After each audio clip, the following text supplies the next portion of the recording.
this financial package and say, hey, because of our financial strength, because of our position, it allows us to better prioritize where we're going to put our resources as we look to move the city forward. And as many of you know, I look at the city under 4 pillars. In order to have a strong community, I believe that you have to have strength in all 4 of these areas. You've got to have a good safety, safe community. You've got to have a strong education system and strong education in your community. You've got to have good neighborhoods, and of course, you have to have a strong economy and jobs. So we're going to talk about each one of these pillars as I move forward. But these are the 4 pillars of a great community, and all of these need to be moving in a positive direction in order for your city to be moving in a positive direction. The first one I'm going to talk about is safety. I'm going to start with our fire department.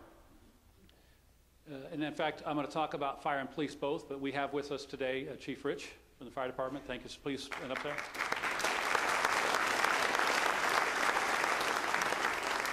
Chief, would you stand up another second here, please? Okay. He's been with us for 33 years. This is his last year. He retires at the end of the year. Chief, thank you so much for all that you've done for the city of Canton. He provided us this information. Tell us about the number of runs that are going on in the fire department. And a lot of times we know that firemen put out fires, right? But look what they really do here in the city of Canton. The number of runs have gone up significantly. And last year they had 15,000 runs that they had, the calls for the fire department. But of those, there was only 214 structural fires, which means they spend the majority of their time doing everything but putting out fires, although they do that too. The reason I say it is because the city of Canton is blessed. We have the most talented, highly trained, qualified, skilled heroes in our fire department that work every day for our citizens.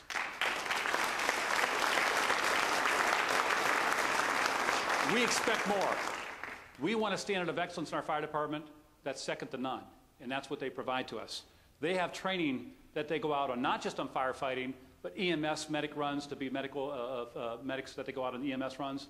They also have hazmat training, water rescue, natural disasters, terrorist attacks. Virtually any disaster that you can imagine, these guys are trained for it. They're the most trained, skilled people you'll find anywhere, and we're proud of them. Thank you for all that you do for us.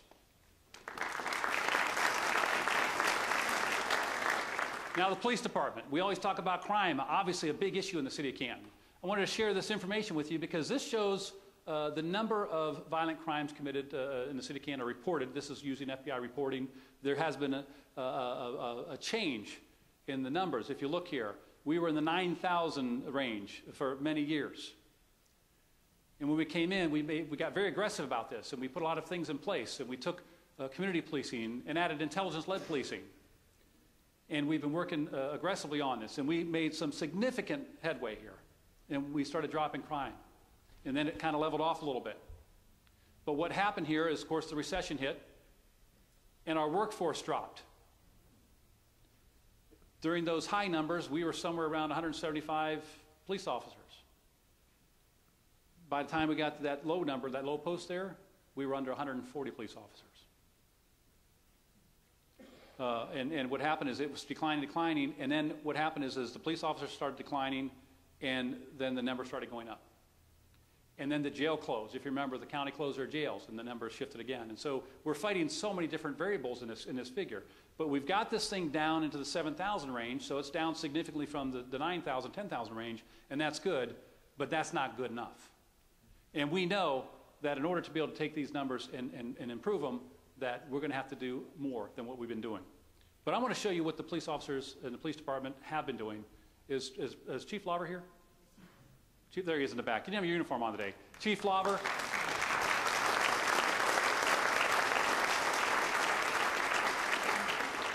You know, we've seen, with the addition of Chief Lauber came to the police department, we've seen a breath of fresh air, a new way of doing things, new leadership. The leadership under him is younger, more energetic, and it's very, very exciting when you get to do anything that's involved with the police right now. It's very cool because, again, these guys are true professionals. I remember when I came on to the city and I looked at the department, I don't mean to disrespect anybody, but I will tell you that the first thing I thought of when I saw our police department at that time was that if you can't beat the mayor in a foot race, you probably ought not be a police officer. And today, I don't know if there's anybody down the police department that I could actually beat in a foot race. I mean, these guys are impressive. That's all I can say is they're unbelievably impressive. And if you ever get a chance to do a ride-along, you will be blown away at the professionalism that they have. Thank you for your leadership and all that you do, and for the talent that you bring to our city.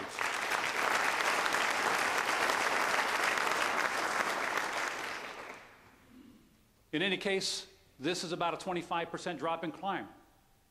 That's significant. 25% is a big drop in crime. So how did they do it? Well, the first thing they've done is through community policing. Community policing, I'll give you some examples of some of the things we've done in community policing. In community policing, we have officers assigned to our neighborhood association meetings. Many of you here are part of the neighborhood associations.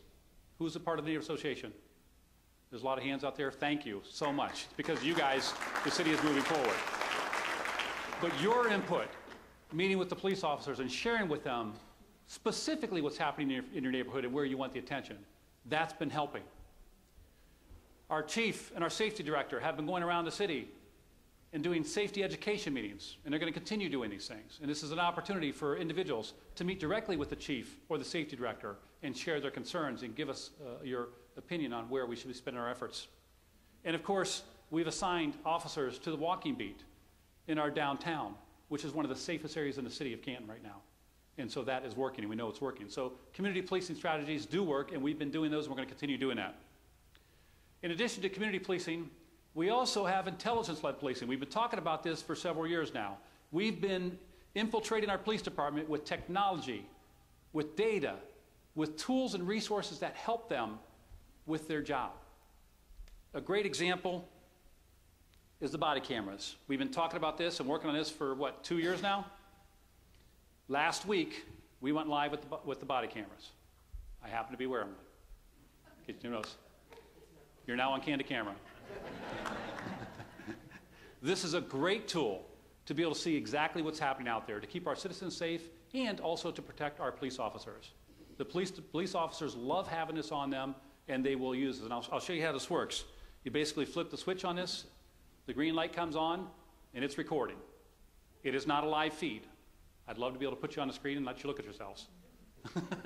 However, when the police officer is done with their shift, they take this back to the police headquarters, they plug it in, download it, and that data is stored. So if we need video of any incident, we've got it. And I'll give you an example of how it works, because if you haven't seen this, we had an officer test this out. He went downtown to one of our fine establishments downtown, and we got a little small video here. We'll let you see how it works.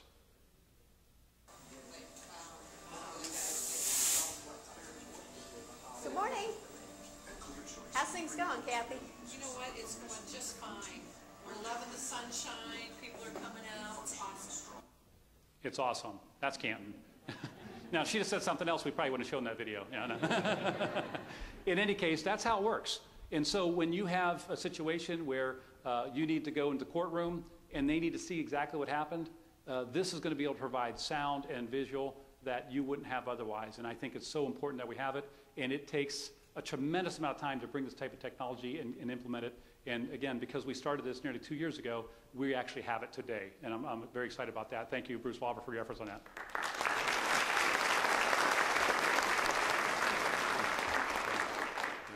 And of course, City Council, because you guys, everything we do, you guys have to pass and make it happen. And the nice part about it is we are on the same page on so many things that help us move the city forward.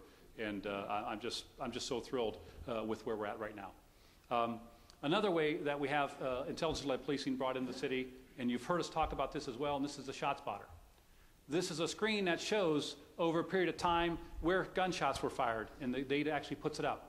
And what happens is we then can compare that information, take that data, allows the police department to determine not just where they're going to patrol, but when, because there's times on these. It tells us, are these things happening at nights or in the mornings or in weekends? Is it happening in a certain hour of the day or what have you? And so they're able to use that technology to predetermine where incidents happen. Every Friday night we have an incident in this neighborhood, and they can actually be out there. And then what we did is we actually looked at this and then brought the data up. Now that we've had this for over a year, we're now be able to compare year-to-year stats since we've had this program. And the data now shows that we've reduced gunshots in the targeted areas where we've used ShotSpotter by 44%, folks. 44% drop in gun shootings in our targeted areas. That's an amazing drop in crime, and we would never be able to do that without the technology. And that's the type of stuff that we're using throughout our city. Come on. Good deal.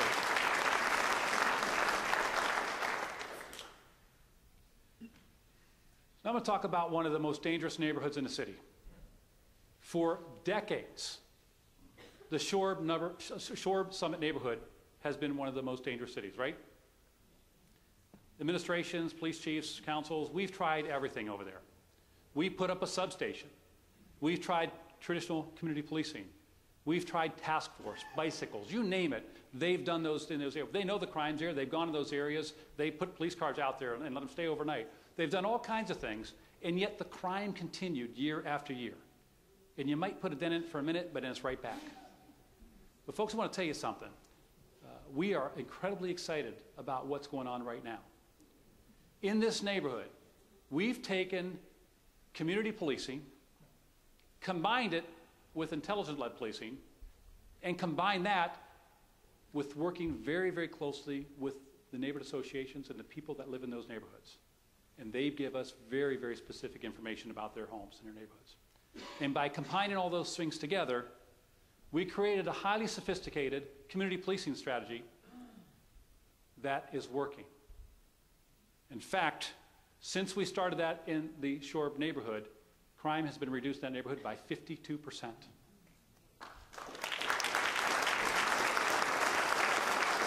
That's amazing. Not only have we reduced the crime, but we've been able to maintain those lower levels of crime. This is not something that stopped for one day and is back. We've lowered the crime in that neighborhood. It's working, and we're going to take this strategy into other areas of the city in targeted neighborhoods to try to customize those strategies and knock down crime very specifically in these worst neighborhoods in the city. So that's a very exciting thing, and again, Chief Lawver, thank you for that. He's been the one instrumental in putting all this together, and him and his team, and it's not just him, he's got a wonderful team of captains and lieutenants and everybody. Thank you for everybody that's associated with the police department.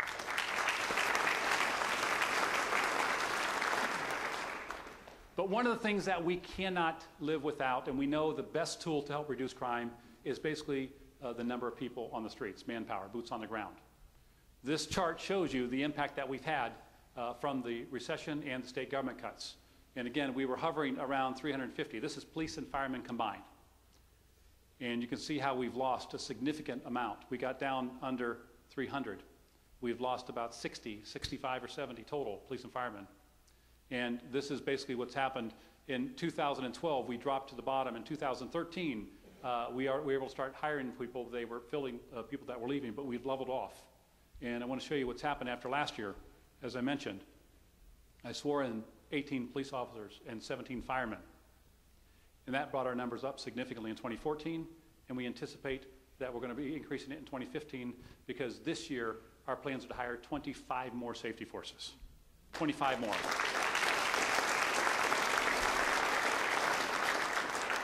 And so this year, 2015, we'll have the highest number of safety forces available since the start of the recession.